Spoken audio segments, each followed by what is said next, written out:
Hello বন্ধুরা, আজকে আমরা পার্টস অফ স্পিচের যে আরও তিনটি ইম্পর্টেন্ট টপিক রয়েছে সেগুলো নিয়ে আলোচনা করব। প্রথমেই বলে নেই যে সেই তিনটে টপিক কি কি হতে পারে। প্রথমটি হচ্ছে অ্যাডজেক্টিভ, দ্বিতীয়টি হচ্ছে ভার্ব এবং পরেরটি হচ্ছে অ্যাডভার্ব। তোমরা যদি খেয়াল করে থাকো, আমরা কিন্তু প্রথম যে ভিডিওটি রয়েছে আমাদের সেই প্রথম ভিডিওটিতে পার্ট অফ স্পিচের টোটাল যে ক্লাসিফিকেশন যেগুলো ছিল সেগুলো নিয়ে আমি একটা মোটামুটি ধারণা দেওয়ার তোমাদের চেষ্টা করেছি এবং সেখানে নাউন ও প্রোনাউন সম্পর্কিত যে ডেসক্রিপশন ছিল বা যে আলোচনা ছিল সেই সেকশনে আমরা সেগুলোও কমপ্লিট করেছি এবং এক্সামে আসতে পারে এরকম কিন্তু একটা কোয়েশ্চেনও অলরেডি আমরা সলভ করেছি। সো আজকে আমরা যেটা করব, এখানে আমরা অ্যাডজেক্টিভ, ভার্ব এবং অ্যাডভার্ব পড়ব। এখন মনে হতে পারে যে কেন অ্যাডজেক্টিভ, ভার্ব বা অ্যাডভার্ব পড়ব। দেখো, আমি এর আগের ভিডিওতে যেহেতু বলেছি যে অ্যাডজেক্টিভ, ভার্ব বা অ্যাডভার্ব প্রতিটাই হচ্ছে যেটা হচ্ছে পার্টস অফ স্পিচ এর একটি করে অংশ, কিন্তু এর ভিতরে অ্যাডভার্ব, অ্যাডজেক্টিভ বা আমরা হচ্ছে গিয়ে ভার্বের কথা বলি না কেন, প্রতিটাই কিন্তু খুব বেশি গুরুত্বপূর্ণ। তবে ভার্ব যদি আমি বলি, দেখো ভার্বের যে পার্টটি আছে সেটা কিন্তু আমরা কোনোভাবেই ইগনোর করতে পারবো না। কারণ হচ্ছে এই টপিকটি তুমি যদি খুব ভালোভাবে বোঝো এবং প্রতিটি কনসেপ্ট আমরা যে সেকশনগুলো আলাদাভাবে তোমাদের সাথে ডিসকাস করার ট্রাই করেছি সেগুলো যদি তোমরা ভালোভাবে বুঝে থাকো, এতে করে যেটা হবে যে গ্রামারের আরও কিছু সেকশন রয়েছে, যেমন সাবজেক্ট ভার্ব অ্যাগ্রিমেন্ট, যেখানে হচ্ছে সাবজেক্ট এবং ভার্বের ভেতরে কী ধরনের সম্পর্ক হতে পারে সেই সেকশনটি, এবং যে কোনো একটি সেন্টেন্স মেক করার ক্ষেত্রে ভার্বের যে প্রয়োজনীয়তা, অথবা অ্যাডভার্বও যদি আমরা বলি, যে অনেক সময় কিন্তু আমরা কনফিউশনে থাকি যে আমরা অ্যাডভার্বটা কোথায় বসাবো বা কিভাবে বসালে হয়তো বা ঠিক হবে, বা এই সেন্টেন্সটা আসলে কি অ্যাডজেক্টিভ কিনা, এই ধরনের যে কনফিউশনগুলো থাকে সেই কনফিউশনগুলো কিন্তু আজকে আমরা দূর করার ট্রাই করব, যে কারণে আজকে আমরা এই বিষয়গুলো নিয়ে আলোচনা করছি। সো প্রথমে আমরা যেটা করব, আজকে একটু প্রথমে জেনে নেই যে অ্যাডজেক্টিভ কাকে বলে। ফার্স্টে আমি একটু বোর্ডে লিখে নিই, তারপরে আমরা এই বিষয়ে আর একটু গভীরে আলোচনা করব।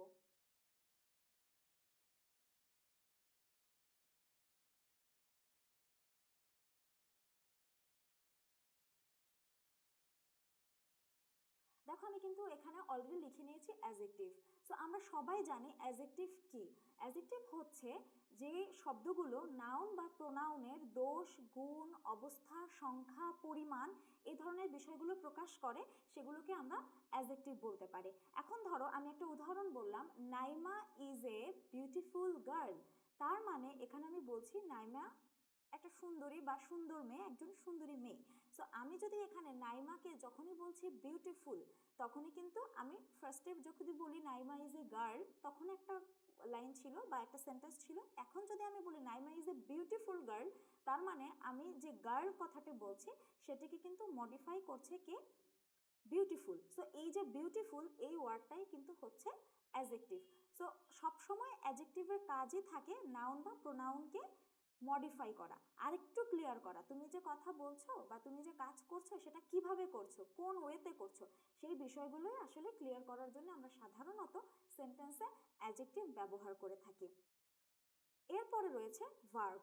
আমরা যদি ভার্বের কথা বলি, আমরা আমাদের জীবনে মোটামুটি যখনই চলাফেরা করি, যে কাজ করি না কেন, প্রতিটা বাক্য, প্রতিটা কাজের ভেতরেই কিন্তু ভার্ব থাকে। সো আমরা যদি বলি সেক্ষেত্রে ভার্ব ছাড়া কিন্তু আমাদের জীবন মোটামুটি অচল।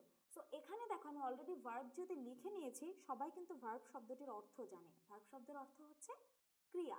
সো ক্রিয়া মানে কি? কাজ, তুমি কাজ করছো, এরকম কিছু একটাকেই কিন্তু আমরা ভার্ব বলছি। যেমন আমি যদি খুব সাধারণ একটা উদাহরণ বলি, আই ইট রাইস, তার মানে তুমি ভাত খাচ্ছ বা আমি ভাত খাচ্ছি। সো আমি যদি বলি আমি ভাত খাচ্ছি, এই যে আমি খাচ্ছি, সো এটাই কিন্তু হচ্ছে গিয়ে আমার একটা কাজ করা হচ্ছে এবং সেটাই হচ্ছে গিয়ে ভার্ব। তবে এক্ষেত্রে কিছু জিনিস একটু ক্লিয়ার করে নেই, সেটা হচ্ছে ভার্ব কিন্তু সবসময় অ্যাকশন ভার্ব হবে না। অ্যাকশন ভার্ব কোনগুলো? এই যে তুমি ভাত খাচ্ছ, তুমি হেঁটে যাচ্ছ, তুমি কাজ করছো, প্রতিটাতেই কিন্তু তুমি বল প্রয়োগ করছো একটা, সেগুলোকে আমরা বলছি অ্যাকশন ভার্ব। কিন্তু সবসময় কিন্তু এগুলো অ্যাকশন ভার্ব যেই ব্যবহার হবে সেন্টেন্সে এমন কোনো কথা নেই। ধরো অনেক সময় কিন্তু অক্সিলারি ভার্ব ইউজ হতে পারে, অনেক সময় সেগুলো হয়তো মেইন ভার্বও হতে পারে, অনেক সময় হয়তো আমরা মোডাল ভার্বও বলতে পারি। যেমন আই ক্যান ডু দিস, তার মানে আমি এটা করতে পারি। এখানে দেখো ক্যান, ক্যান যে ভার্ব অর্থাৎ মোডাল ভার্বটা আমি ব্যবহার করছি, ক্যান কিন্তু কোনো কাজ করেনি, অর্থাৎ এটি কিন্তু কোনো অ্যাকশন ভার্ব না, কিন্তু সে কিন্তু সেন্টেন্সে ব্যবহার হয়েছে। সো সে এ ধরনেরও বিভিন্ন রকমের ভার্ব সেন্টেন্সে ব্যবহার হতে পারে, যেটা সম্পর্কে তোমাদেরকে একটু কেয়ারফুল থাকতে হবে। এরপরে হচ্ছে অ্যাডভার্ব। আমরা যদি অ্যাডভার্বের কথা বলি, খুব বেসিক একটা সেন্স যেটা আমরা ছোটবেলা থেকে শিখে এসেছি, সেটা হচ্ছে অ্যাডভার্ব হচ্ছে যে সাধারণত ভার্বকে মডিফাই করে। কিন্তু সত্যিকার অর্থে যেটা, অ্যাডভার্ব কিন্তু সবসময় ভার্বকেই মডিফাই করবে এমন কিন্তু কোনো কথা নেই। কারণ অ্যাডভার্ব মাঝে মাঝে কিন্তু সে নিজেকেও মডিফাই করতে পারে, ভার্বকেও মডিফাই করতে পারে, আবার হয়তোবা অ্যাডজেক্টিভকেও মডিফাই করতে পারে। যেমন আমি বললাম আমি কথা বলছি, তো আমি কথা বলছি এটা হয়তো একটা ভার্ব। আমি কথা বলছি, বলছি বলা হচ্ছে একটা ভার্ব। কিন্তু আমি যদি বলি আমি খুব জোরে কথা বলছি, খুব ধীরে কথা বলছি, খুব আস্তে কথা বলছি, খুব জোরে কথা বলছি, যদি এরকম হয় তখন কিন্তু কি হচ্ছে, অ্যাডভার্বটা ভার্বকে মডিফাই করছে। তো একটা জিনিস সবসময় মনে রাখতে হবে যে আমরা যখনই অ্যাডভার্বের কথা বলবো তখনই একটা জিনিস মনে রাখবো যে অ্যাডভার্ব সবসময় যে ভার্বকেই মডিফাই করবে এমনটা কিন্তু না। সে কখনো হয়তোবা তার নিজেকেও করতে পারে মডিফাই, কখনো হয়তোবা ভার্বকেও মডিফাই করতে পারে, অথবা কখনো হয়তোবা সে অ্যাডজেক্টিভকেও মডিফাই করতে পারে। সো যেভাবে যখন ব্যবহার হবে এটা আমাদেরকে মনে রাখতে হবে। আরেকটা বিষয় হচ্ছে, আমরা কিন্তু সাধারণত জানি যে সেন্টেন্সে আমরা কখন অ্যাডভার্ব ব্যবহার করব। সাধারণ সেন্সে আমরা এটাই বলে থাকি যে ভার্বের পরে সাধারণত অ্যাডভার্ব হয়। এছাড়া আরেকটা যে বিষয় হচ্ছে, আমরা কম বেশি ছোটবেলা থেকে জেনে এসেছি, তোমরাও হয়তো বা এগ্রি করতে পারো, সেটা হচ্ছে যে সকল ভার্বের সাথে এল ওয়াই বা ওয়াই থাকবে তাদেরকে আমরা সাধারণ সেন্সে অ্যাডভার্ব ধরে থাকি। তবে একটা কোয়েশ্চেন থাকতে পারে, তার মানে কি যার সাথে ওয়াই বা এল ওয়াই নাই সে কি অ্যাডভার্ব হবে না? হ্যাঁ, অবশ্যই হতে পারে, কিন্তু বেসিক সেন্সে সাধারণত আমরা ধরে থাকি যে যে সকল ভার্বের সাথে বা শেষে এল ওয়াই বা ওয়াই রয়েছে আমরা তাদেরকে অ্যাডভার্ব বলে থাকি। এখন আমি এতক্ষণ ধরে তোমাদের সাথে অ্যাডজেক্টিভ, ভার্ব বা অ্যাডভার্ব সম্পর্কিত যে আলোচনাগুলো করলাম, তোমরা যদি একটু ভালোভাবে খেয়াল করে থাকো, আমার মনে হয় এক্সাম হলে তোমাদের এই বিষয়গুলো বোঝা খুব বেশি কঠিন হবে না। কারণ একটা সেন্টেন্স যত বড়ই থাকুক না কেন, তুমি যখনই ধরে ফেলবে এর সাবজেক্ট কোনটা, ভার্ব কোনটা, অ্যাডভার্ব কোনটা, অ্যাডজেক্টিভ কোনটা, তুমি কিন্তু ছোট ছোট ভাগ করে নিচ্ছ, এবং তখনই কিন্তু তোমার জন্য কোয়েশ্চেনের অ্যান্সার করা অনেক সহজ হয়ে যাচ্ছে। এখন বলতে পারো যে এক্সাম হলে কি আমি এত সময় পাবো? হ্যাঁ, এই ক্ষেত্রে যেটা করতে হবে, তোমাকে অনেক বেশি বেশি প্র্যাকটিস করতে হবে, কুইজ অ্যাটেন্ড করতে হবে, নোটসগুলো পড়তে হবে। এতে করে যেটা হবে, তুমি খুব দ্রুতই কিন্তু এই বিষয়গুলো আয়ত্তে এনে ফেলতে পারছো। কারণ পরীক্ষার আগের সময় তো আমরা সবাই অনেক বেশি প্রিপারেশন নেই, অনেক বেশি হার্ডওয়ার্ক করি। সো এক্সামের আগে হোক বা আরও বেশ কিছুদিন আগে থেকে হোক, তুমি যখন থেকে এই বিষয়গুলো পড়ছো তখন থেকেই যদি তুমি ভালোভাবে প্রিপারেশন নাও, তোমার কিন্তু এক্সামের আগে অনেক বেশি কষ্ট করতে হচ্ছে না। এতক্ষণ আমি তোমাদের সাথে অ্যাডজেক্টিভ, ভার্ব বা অ্যাডভার্ব সম্পর্কিত যে সমস্যা বা যে সেকশনগুলো আলোচনা করলাম, সেগুলো যদি তোমরা খুব ভালোভাবে বুঝে থাকো, এই মুহূর্তে স্ক্রিনে তোমরা একটি কোশ্চেন দেখতে পাচ্ছ, এবং সেখানে লেখা রয়েছে যে in an admission test to answer accurately is more important than dash. So যদি তোমরা বুঝে থাকো তাহলে এই কোয়েশ্চেনটির অ্যান্সার কি হতে পারে? দেখতে পাচ্ছ এখানে 5টি অপশন রয়েছে। অপশন এ তে বলা রয়েছে you finish quickly, option B তে রয়েছে ফিনিশ কুইকলি, অপশন সি তে রয়েছে এ কুইক ফিনিশ, এবং অপশন ডি তে রয়েছে টু ফিনিশ কুইকলি। তো একটু যদি খেয়াল করে দেখো, আমি যে সেন্টেন্সটি তোমাদের সাথে এইমাত্র বললাম সেখানে কিন্তু বলা ছিল টু অ্যান্সার অ্যাকিউরেটলি, তার মানে টু এর পরে একটি ভার্ব আছে এবং তারপরে লেখা আছে অ্যাকিউরেটলি। তাহলে আমরা যদি অনেকটা এরকম ভাবে কিছু কমন সেন্স খাটিয়ে যদি এই কোয়েশ্চেনটার অ্যান্সার করার চেষ্টা করি, তাহলে আমরা বলতে পারি টু আছে এবং তারপরে ভার্ব আছে, এবং অ্যাকিউরেটলি আমরা ধরতে পারি একটা অ্যাডভার্ব আছে। তো সেই সেম ফর্মে যদি আমি এই অপশনগুলোকে অ্যানালাইসিস করি মনে মনে, তাহলে কিন্তু দেখো অপশন এ তে রয়েছে ইউ ফিনিশ কুইকলি, ইউ কিন্তু তাহলে একটা সাবজেক্ট হয়ে যাচ্ছে, এখানে কিন্তু কোনো সাবজেক্টের কথা আমরা বলিনি, তাহলে কিন্তু অপশন এ প্রথমেই বাদ যাচ্ছে।